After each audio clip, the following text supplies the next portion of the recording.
Hi everybody, it's Joey, and I'm here to do... Oh. Oh my god. Why is it every time I try to do a scary story time some shit happens? Oh my god. There we go. Oh my goodness, I am so sorry guys. Every time I try to do a scary story time, some type of shit happens. I don't know, some shit's going on here. Anyways, I'm about to tell you a really, really, really scary story. So, if you get scared easily, or if you don't like to hear scary stories, you don't like horror films or thrillers or anything crazy or scary, I would not watch this. This one is a very scary, scary story. Okay.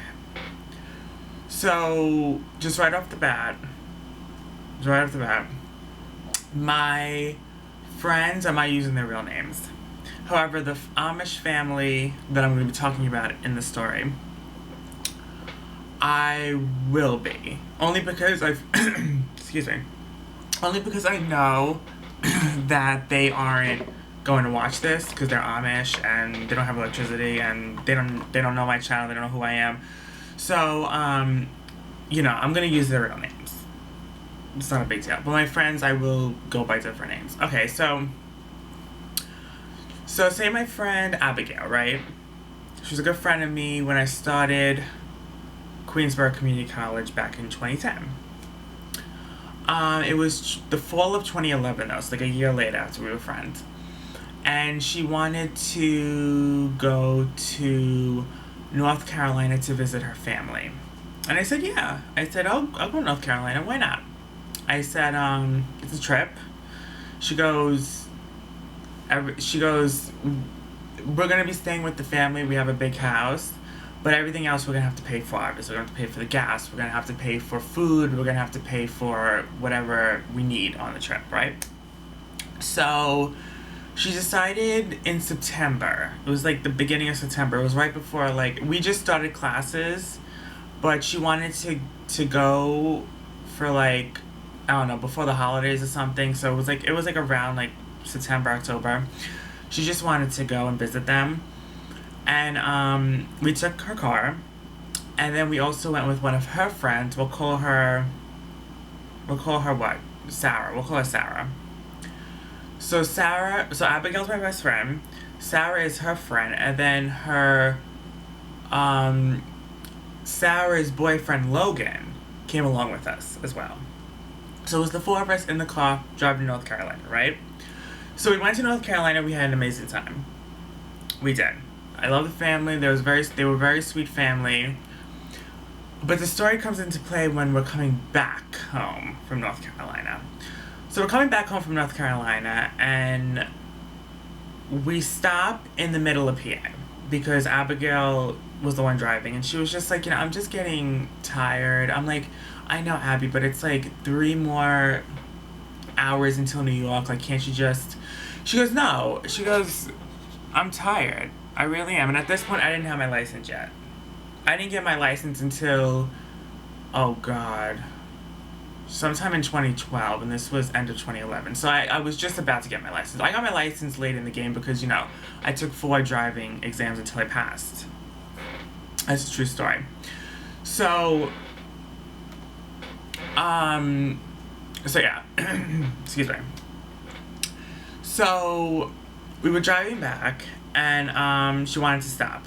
I said, we don't have money to stay at a hotel for the night. We don't have it. She goes, why don't we find a bed and breakfast? Because there's a lot of bed and breakfasts around Pennsylvania. I said, okay. I said, I'll do that if it's cheap and affordable. And Sarah and Logan agreed.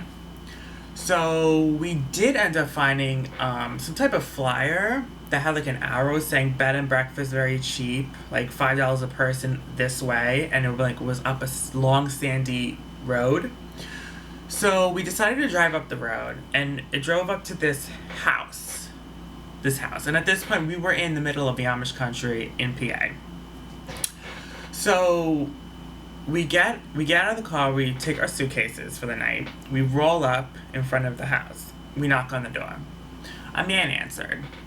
Amish man, obviously. He had a beard, everything, it was what it was. And he just was like, "Can I help you?" And I was like, "Yeah, is this the bed and breakfast? Like, are you guys hosting?"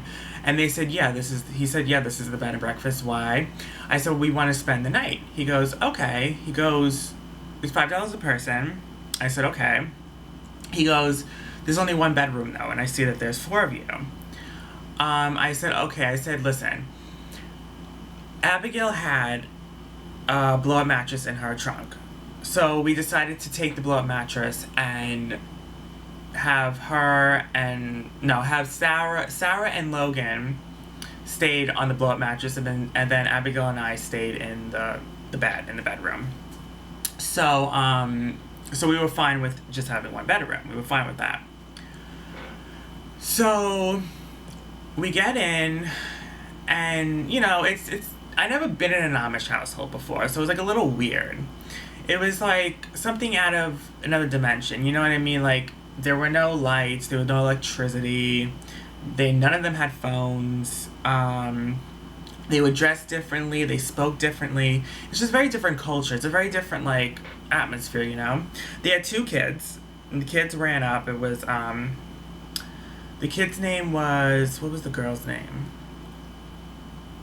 Anna. The girl's name was Anna, and I think the boy's name was Jacob. And Jacob and Anna were around 5 or 6 years old, and they were really, really weird. They didn't say a word. They walked up and they were just quiet. I said hello.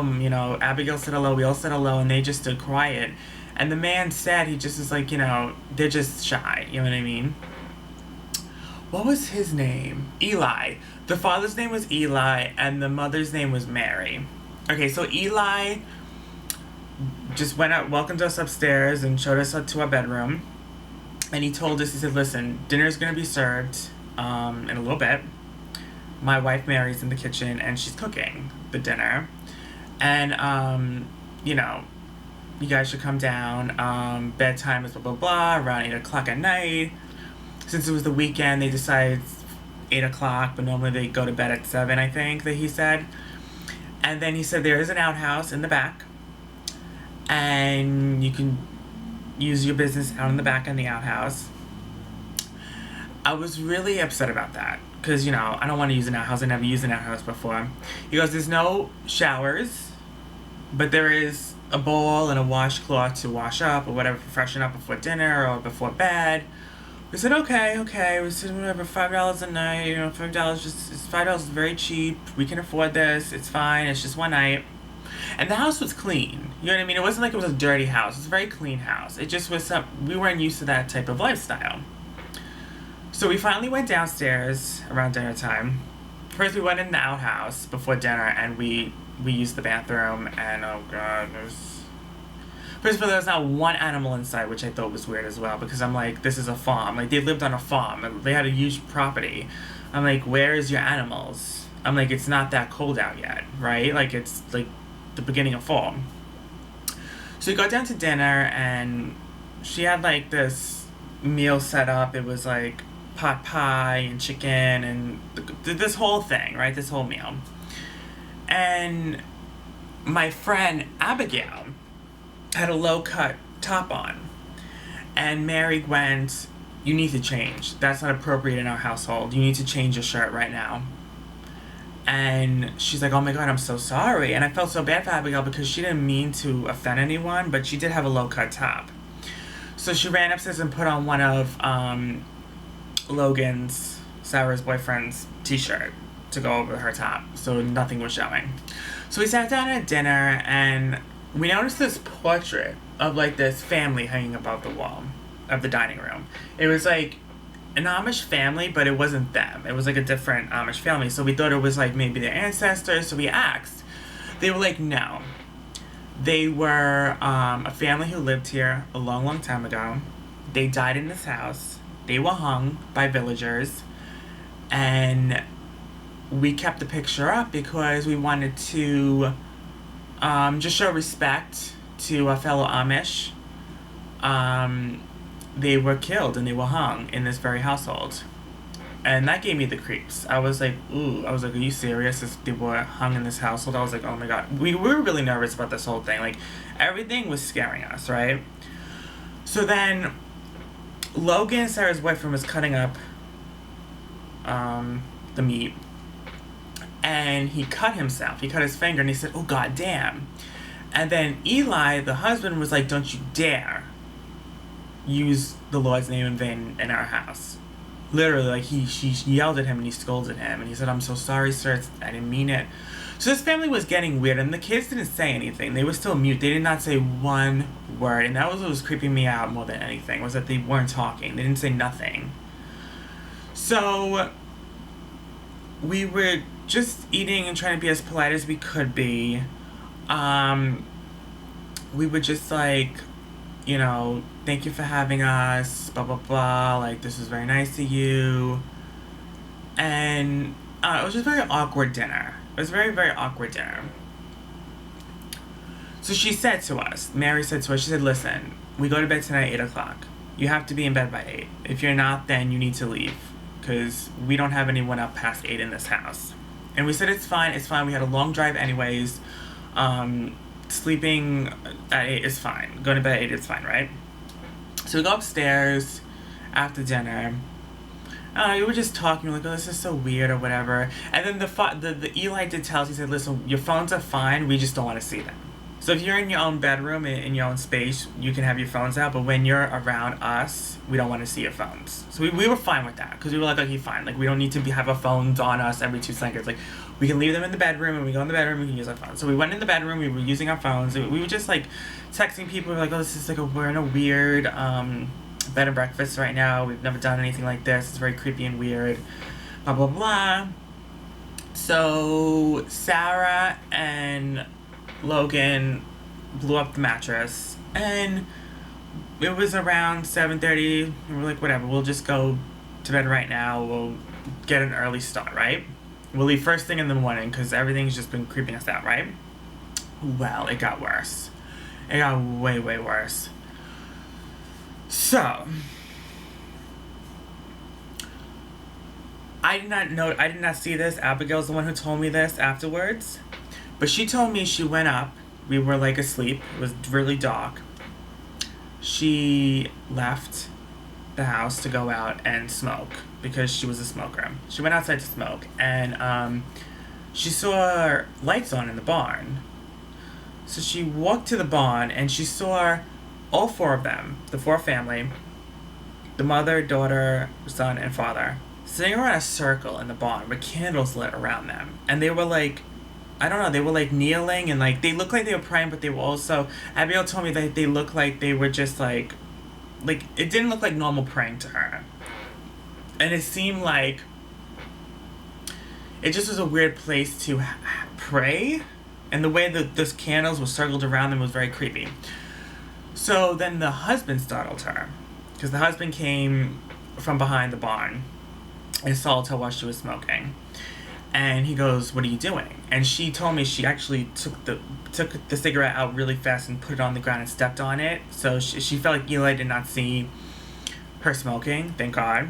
He's just like, what are you doing up? She goes, nothing, I was just taking some fresh air. What are you guys doing? Like, I thought you go to bed around this time. They go, we always pray before bed. And then he said to her, she goes, you know, he goes, you and your friends should start praying yourselves, you know. And Abigail found, she didn't know if that was a threat or if that was like, what do you mean we should stop praying now? Like, what does that mean? Like, what do you mean we should stop praying now? So she just went inside and she lay down in bed. She didn't even wake us up. And then she heard like noises coming from within the bedroom. So that's when she woke me up. She says, oh my God. She's like, Joe, do you hear that? I said, no. I said, what are you talking about? She goes, I hear like a noise. It's like, I hear footsteps. I'm like, no, I don't hear anything. Like, it's probably the wind, right? So then, poop, the blow-up mattress popped out of nowhere.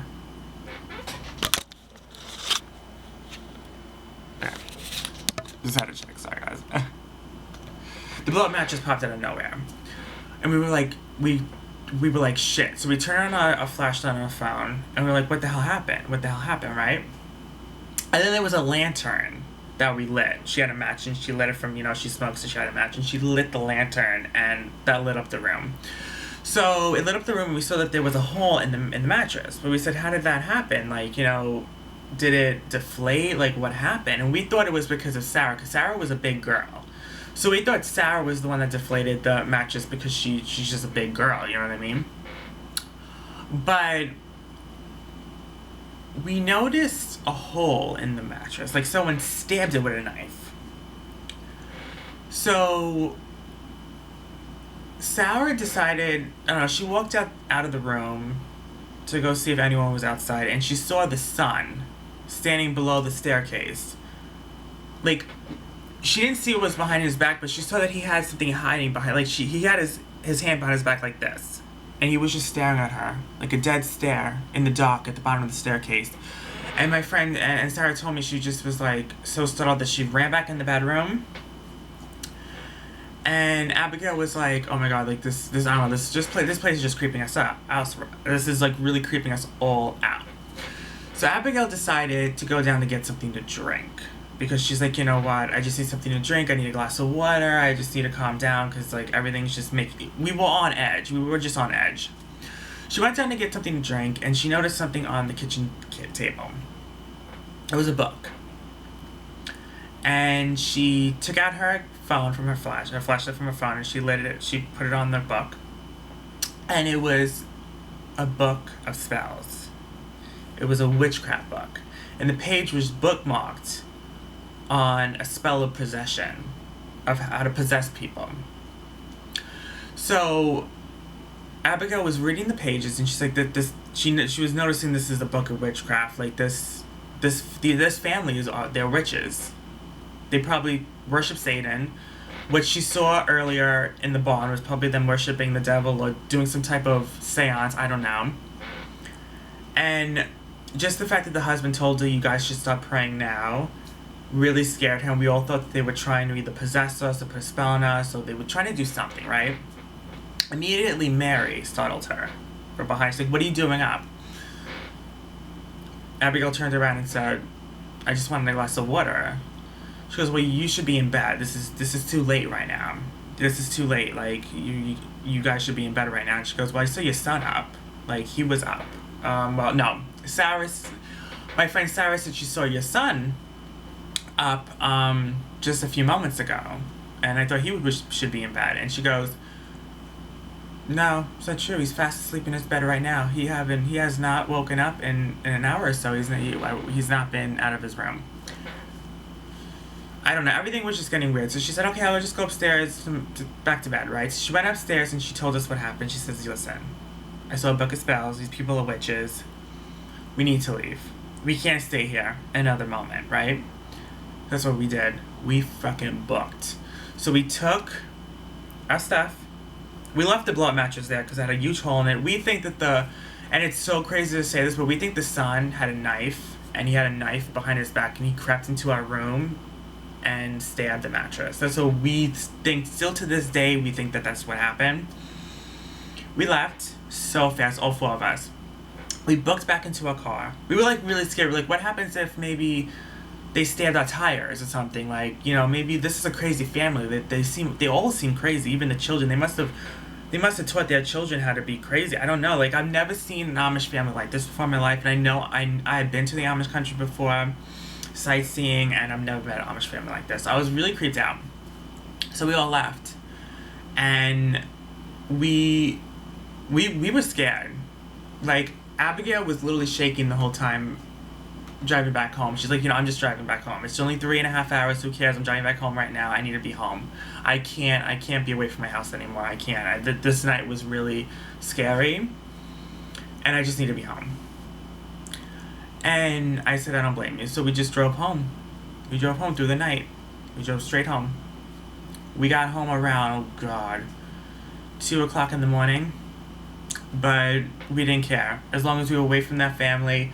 I still believe if we stayed that night, they were either going to kill us, hang us, possess us, I don't know, do some freaky shit. Even having that portrait up of that family who died in that house years ago was creepy. We thought no animals being on the farm was creepy. She thought that the praying was creepy in the barn. She thought Eli telling her that, oh, you guys should stop praying now before it's too late or something. And then the son hiding something behind his back, and then the puncture wound in the mattress. It was just a lot. The witchcraft book, it was too much. So that's what happened. That's what happened to me. It happened fall of 2011. So yeah, it was a while ago, but that was the most scariest goddamn thing I think ever happened to me. Even scarier than the haunted house I lived in, honestly. So I hope you guys enjoyed this scary story. I don't like telling these stories because these are scary stories to tell and relive. But listen, I wanted to let you guys know that this shit is real. This shit happened to me, and just be careful who you stay with. I don't trust any Airbnbs, bed and breakfast, whatever, or even motels. Go to a hotel. Go to a really nice hotel. Spend the extra cash if you got to. You know what I mean? You might invest in the long run, because we might have died. We were gonna die that night if we didn't leave that house. Honestly. And I thought they were gonna hear us leaving too, and we thought that was gonna pose as a problem, and they were gonna ask something or do something weird, but we did not see them. Right after we left, we didn't see them at all. So we don't know if they were planning on doing something or what. Maybe they knew we were onto them, so they decided to not go after us. But they didn't go after us. So yeah. So there it is. There's the scary story time. I have one more scary story time to tell you guys before Halloween comes at the end of October. And the next one is about a crazy stalker who stalked me for a while, and I found a lot of crazy shit about him that he was lying about. So that's the next scary story time. That's gonna come, I don't know when, but maybe in a week or so. I'm gonna upload the Bath & Body Works winter preview haul tonight, and then upload this scary story time tomorrow. So tonight, so it's gonna be October 10th when you get the Bath & Body Works haul, and then October 11th when you get the scary story time, okay? I love you guys. Lipstick of the day was Christmas Cookie. Perfume is Bombshell by Victoria's Secret. I did have on Kylie gloss on top of this, but I just decided to leave it matte this time. So this is Christmas Cookie by Jeffree Star. Okay. I'm thinking my lip. Oh. I love you guys. I hope you guys enjoyed. I know it's creepy. It gives me the shivers. Honestly, it gives me the shivers. Alright, love you guys. Bye.